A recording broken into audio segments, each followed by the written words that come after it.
কি ব্যাপার? তাকিয়ে আছো কেন? আপনাকে দেখছি, একটু দেখি। দেখো, দর্শনে যদি তোমার শান্তি হয় দর্শন করতে থাকো। এখন আপনাদের কি অবস্থা? আপনারা এখনো একসঙ্গেই আছেন? চৌমাসাকে আমাকে ছেড়ে চলে গেছে। কেন ছেড়ে চলে গেছে আমি জানি না। আমি তো ওকে অনেক ভালোবাসি। আপনি বলতে পারেন ও আমাকে কেন ছেড়ে গেছে? আমার তো কোনো কিছু ঠিক নাই।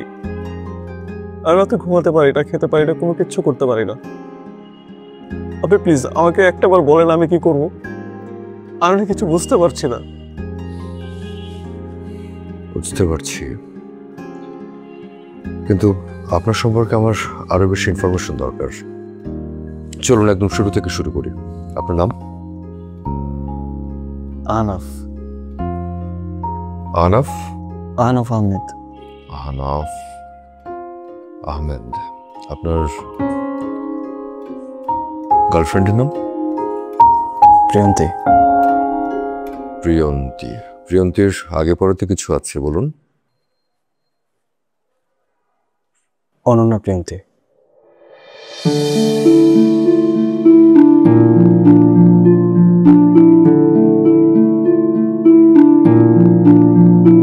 পৃথিবীতে মাঝে মাঝে কিছু অদ্ভুত ঘটনা ঘটে যেটার ব্যাখ্যা আমরা খুঁজে পাই না। প্রিয়ন্তী ও আহনাফের একই সাথে আমার এখানে কনসালটেন্সির জন্য আসাটা সেরকম অদ্ভুত একটা ব্যাপার। দুজন ভিন্ন ভিন্ন ডেটে আসে। দুজনের এই ভিন্ন ভিন্ন দিনে আসাটাও এটাও একটা কোইন্সিডেন্স। একসাথে চলে আসতে পারত।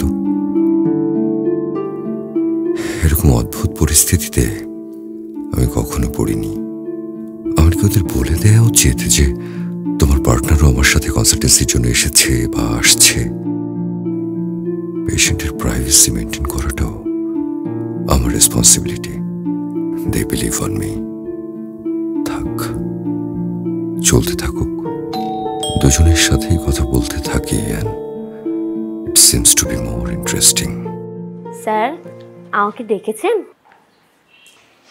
আহনাফ আর প্রিয়ন্তী, এই দুজনের অ্যাপয়েন্টমেন্ট যেন একদিনে না পড়ে। কিন্তু কেন স্যার? এদের দুজনের অ্যাপয়েন্টমেন্ট একই দিনে রাখলে কি হবে? আর তাছাড়া আমি তো পরশু দিনই রেখে দিয়েছি। বদলে ফেলো, উল্টে দাও, চেঞ্জ ইট। কিন্তু কেন স্যার, সেটা তো বলবেন।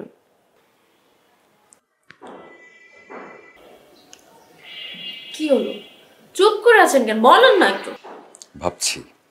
ভাবছি যে তোমাকে বলা ঠিক হবে কিনা। তোমার পেটে তো কোনো কথা থাকে না, আর তার চেয়ে বড় কথা তোমার মুখে হচ্ছে কোষ্ঠকাঠিন্য।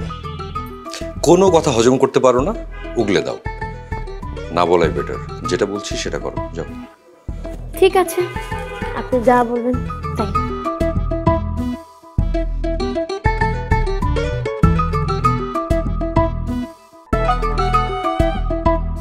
কি ব্যাপার? তাকিয়ে আছো কেন?